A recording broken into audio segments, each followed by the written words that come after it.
Bismillahirrahmanirrahim. Assalamualaikum warahmatullahi wabarakatuh. Pada hari ini kita akan membahas mengenai kita akan melanjutkan mata kuliah Psikologi Industri dan setelah UTS. Bentar ya. Ya.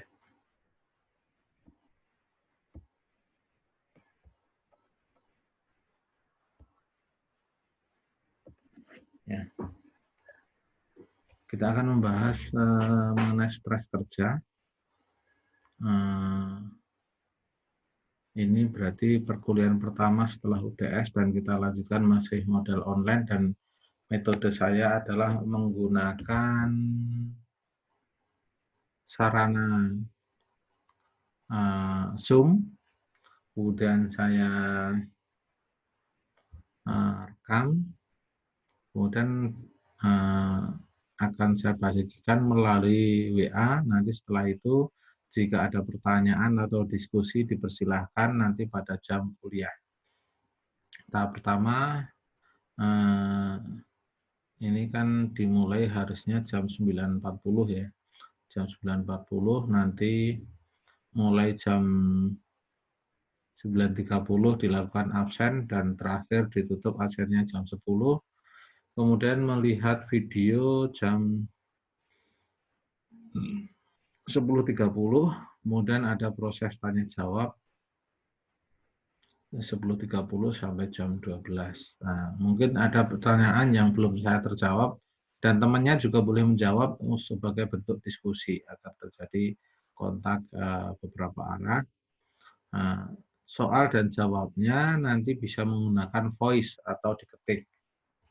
Nah, kalau belum terjawab pada sampai jam 12 atau lebih sedikit, 12.10 nanti akan saya jawab, saya tunda sampai malam harinya.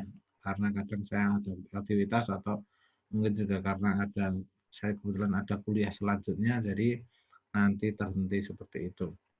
Oke, kita mulai. Hari ini kita akan membahas mengenai stres kerja.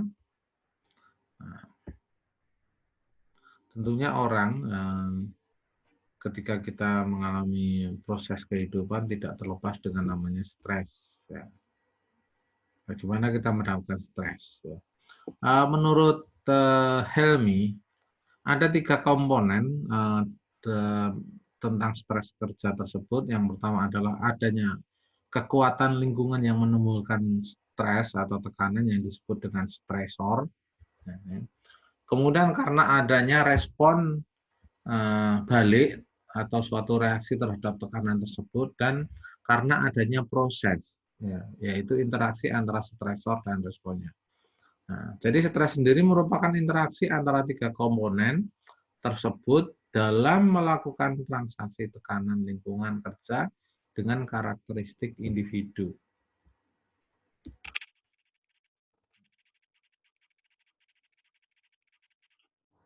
Nah, oleh Brosinski pada tahun 2000 itu dia mendefinisikan juga stres adalah bagaimana antara tubuh dan pikiran dalam bereaksi setiap hari atas dasar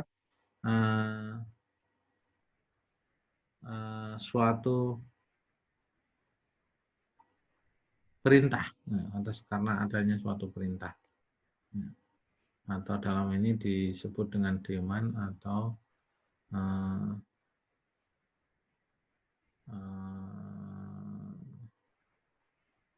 penawaran ya, untuk penawaran atau permintaan.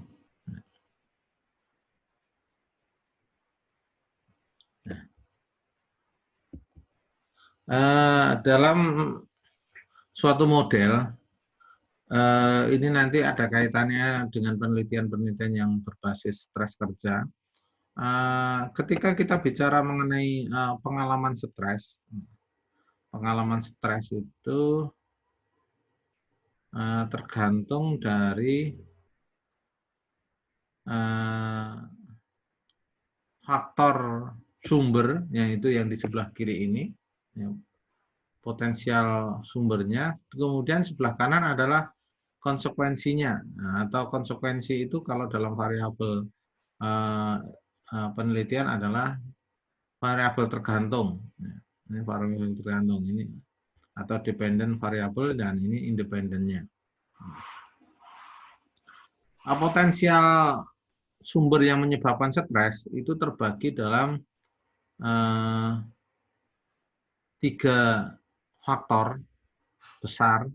3 faktor besar. Yang pertama ada faktor ekonomi, kemudian faktor politik dan teknologi. Jadi adanya ketidakpastian dari ekonomi. Saat ini misalnya ada kejadian pandemi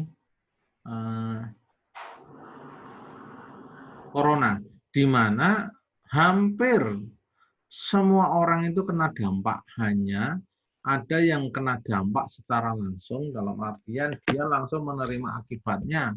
Mungkin karena dia menjadi ODP atau PDP sehingga tidak boleh kerja, ataupun orang bebas yang perusahaannya terganggu. Sehingga kalau dia jadi karyawan mungkin di PHK. Itu otomatis sangat berpengaruh terhadap ekonomi keluarga. Kemudian faktor stres yang lain karena politik. Misalnya dia kebetulan menjadi pendukung terhadap rival yang pemilihan yang kalah, pemilihan pimpinan atau kepala desa atau bupati yang kalah, atau mungkin yang menang juga. Jadi ada ketidakpastian proses pemilihan ini menang atau kalah, pasti stres. Kemudian karena ketidakpastian teknologi, misalnya saat ini Anda menjadi tukang ojek konvensional, kemudian ada tukang ojek yang berdasarkan online atau ojol, maka lama-kelamaan mungkin bisa jadi Anda terjadi kegalauan di mana mau belajar nggak bisa, mau investasi nggak mampu, kemudian tapi pasarnya terus berkurang.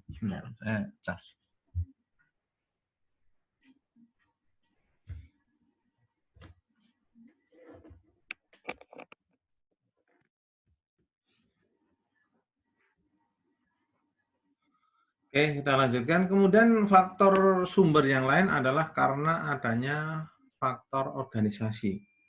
Nah, faktor organisasi ini misalnya karena tuntutan dari tugas atau permintaan tugas. Jadi tugasnya menumpuk, nggak rampung-rampung. Nah, itu juga menimbulkan stres. Kemudian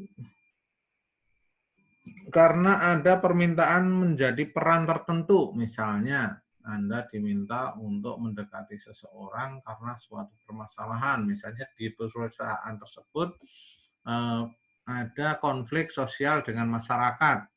Masyarakat berdemo agar perusahaannya dipindah atau tuntutan untuk diterima menjadi pekerja. Lah Anda kebetulan diminta menjadi peran untuk menjadi humasnya. Nah, di satu sisi Anda terlalu berat melaksanakan itu, mungkin merasa nggak menguasai, tentunya Anda akan menjadi, dan mungkin merasa terancam, Anda mungkin menjadi stres. Kemudian permintaan hubungan antar personal, ya misalnya gini, Anda menjadi seorang supervisor, kemudian Anda sendiri mungkin ada keluhan ekonomi yang nggak bagus, kemudian anak buah Anda minta utang, itu tentunya akan menjadi masalah tersendiri. Kemudian karena adanya masalah struktur dalam perusahaan, misalnya kenapa yang diangkat menjadi pimpinan adik kelas Anda, yang mungkin Anda nggak disukai, Anda sukai. Kemudian juga mungkin kenapa Anda ditempatkan pada bagian yang dianggap kurang basah, seperti itu. Nah, kemudian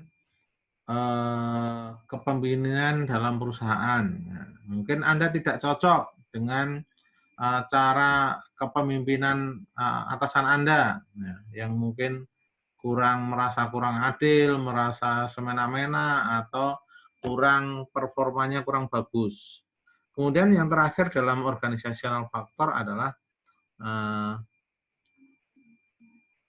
tahapan pencapaian kehidupan dalam organisasi. Misalnya lama banget Anda dari masuk hingga usia 50-an masih menjadi supervisor terus atau staff terus tidak naik-naik. Nah, itu tentunya akan menjadi beban stres tersendiri.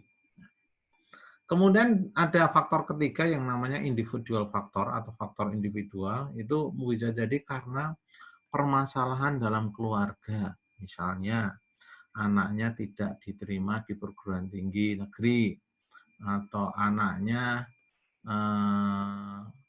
ditangkap polisi, atau istrinya mohon maaf selingkuh. Nah, ini masalah-masalah yang pasti menimbulkan stres. Kemudian karena ada masalah ekonomi. Ya, kalau tadi yang ini economic uncertainty itu adalah ketidakpastian ekonomi, ini adalah problem ekonomi dirinya sendiri, bukan masalah negara, bukan negara yang bangkrut, enggak, karena dia lagi yang mungkin terlalu banyak hutang, kemudian banyak tagihan, sedangkan pemasukan kurang. Nah, ini masalah-masalah ekonomi. Kemudian yang terakhir adalah personality atau kepribadian. Ya, masalah-masalah kepribadian mungkin merasa dikucilkan, kemudian merasa dirasani, merasa nggak punya teman, kayak gitu. Ini adalah faktor-faktor penyebab potensial dari sumber. Kemudian dari pengalaman stres ini ada beberapa pembeda dalam individual. Yang pertama karena mungkin pengalaman-pengalamannya adalah karena persepsi.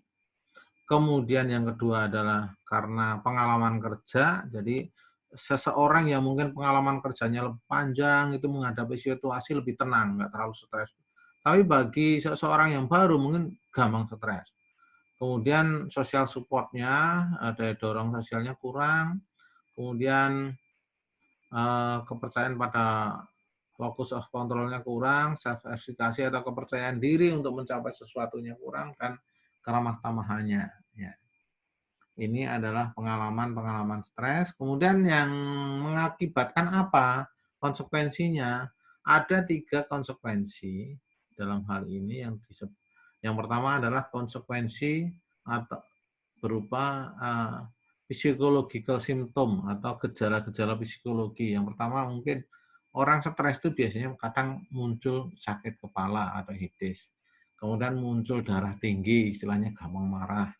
Kemudian sakit jantung. Nah, ini gejala-gejala fisiologis yang ditimbulkan karena orang stres. Kemudian kalau ini tadi fisiologi, kemudian sekarang psikologi. Psikologi itu kemudian adanya perasaan-perasaan nggak enak atau gugup, anxiety, kemudian depresi, tekanan, merasa punya tekanan, kemudian berkurangnya kepuasan kerja. Nah, ini psikologi simptom. Dan terakhir adalah simptom atau gejala perilaku. Produktivitasnya menurun, kemudian suka absen, dan keluar dari perusahaan. Nah, ini efek-efeknya. Jadi karena adanya stres-stres tadi, menimbulkan efek di sebelah kanan, konsekuensi akibat-akibatnya. Oke, kita bahas satu persatu menurut CART gitu ya, symptom of stress. Itu ini ditambahkan kalau tadi ada kalau menurut model tadi ada psikologi, fisiologi sama apa tadi? Perilaku. Lah di sini menurut CART itu ada 4. Gejala dari stres itu ada 4. Yang pertama adalah physical, simptom, kemudian mental, simptom atau gejala-gejala mental, kemudian gejala emosional dan gejala perilaku. Jadi di sini ditambahkan kalau yang psikologi itu mental dan emosional. Nah, oke, kita bahas mengenai gejala-gejala fisik. Nah, fisik yang timbul karena stres.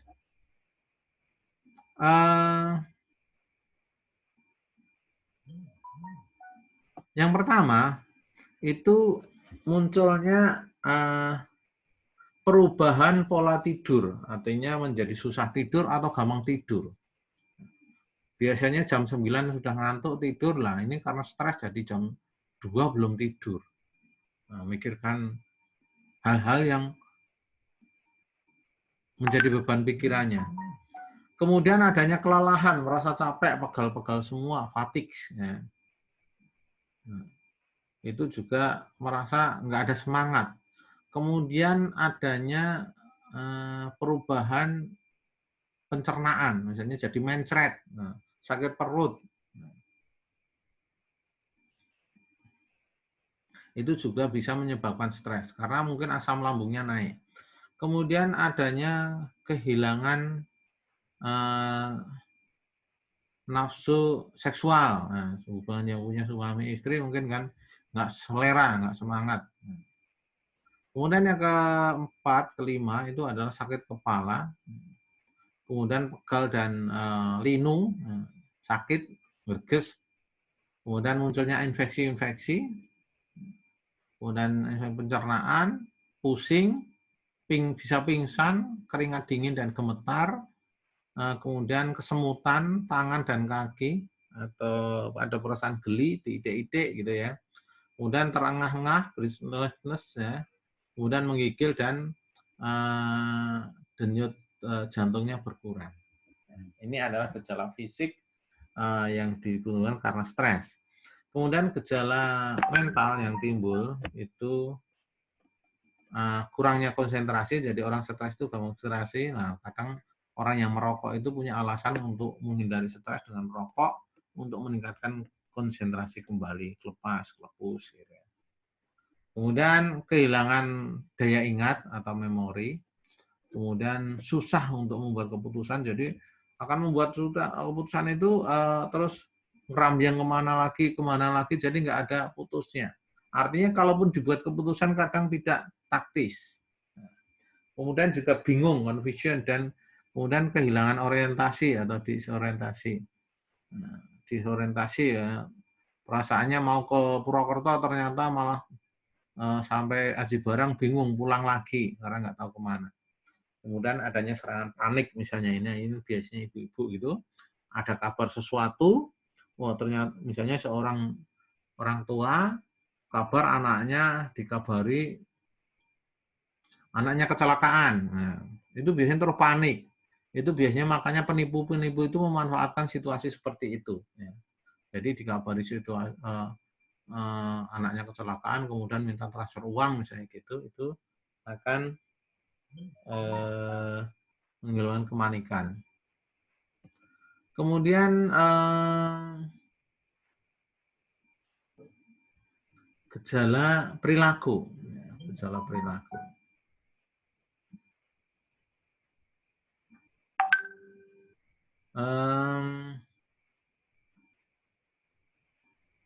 Apa yang ditimbulkan? Yang pertama adalah perilakunya berubah, misalnya perubahan pola makan. Nah, orang stres itu kadang malas makan, tapi ada juga yang jadi suka makan. Ada teman saya dulu itu kurus, stres di PHK dari suatu bank, akhirnya makan terus, akhirnya tubuhnya melar, ya. Jadi berkembang ke samping gitu, sampai kalau duduk di kursi itu seringnya semplak, ya, sampai putus. Jadi kalau dingklek yang panjang itu seringnya patah. Kalau duduk kursi satu seringnya ambiar. Kadang harus duduk di kursi dua, jadi supaya bebannya terbagi. Kemudian rusaknya nafsu makan ya, hilang, kemudian tambah berkeinginan untuk minum alkohol atau obat-obatan ini ya, increase intake alkohol other drug. Kemudian pengen tambah merokok. Nah, sebetulnya makanya tadi saya bilang orang merokok itu kadang kan menghilangkan stres. Jadi orang-orang yang merokok bisa jadi orang-orang yang sebetulnya stres. Kemudian kurang kualitas istirahatnya kurang, merasa kurang istirahatnya. Kemudian gelisah. Nah, satu ciri yang lain adalah orang stres itu gigiti kuku, gigit kuku kayak gitu. Nah, jadi kadang sambil ngalamun, karena orang rokok itu juga kayak ngalamun ini kan. Karena stres itu kan kalau kebablasan ya nanti orang gila gitu. Menurut kita, tapi bisa jadi menurut orang gila itu yang gila adalah kita. Gitu. Kemudian murung atau hipokondria. Ya. Kemudian emosional simptomnya itu atau gejala emosionalnya itu adanya suatu serangan depresi, kemudian tidak sabar atau pemarah jadinya. Begitu juga fit offering juga marah. Kalau impatient itu tidak sabar, kalau fit offering itu marah. Jadi kalau tidak sabar itu sebenarnya marah ya, gitu kan. Kemudian keluar air mata, bercucuran, sakitnya tuh di sini gitu perasaannya, dan semuanya merasa menganiaya dia gitu. Adanya kemunduran personal hygiene dan appearance. Jadi maksudnya orangnya itu jadi malas mandi, malas gosok gigi, masalah pakai wangi-wangian.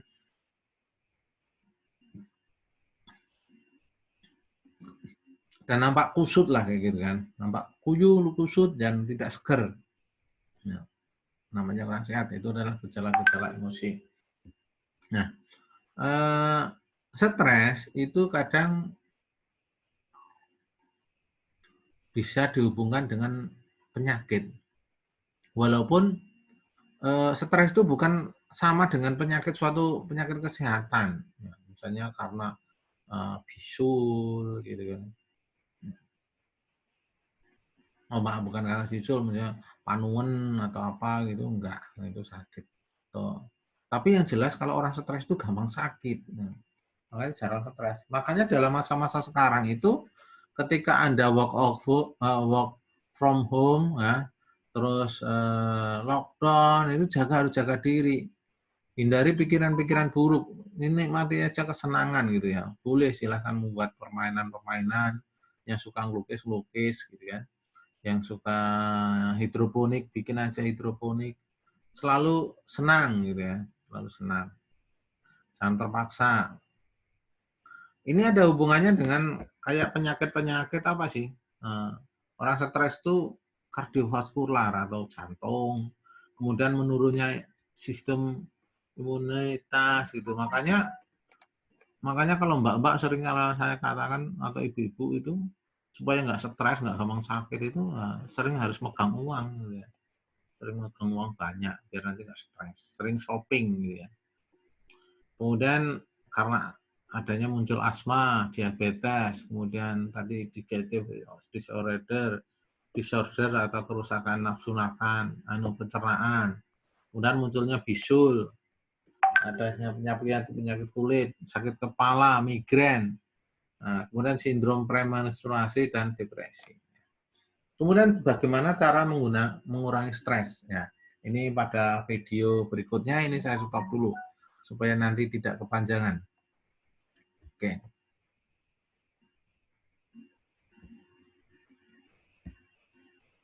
Oke, ini saya stop dulu untuk sebagai video 1, nanti dilanjutkan pada video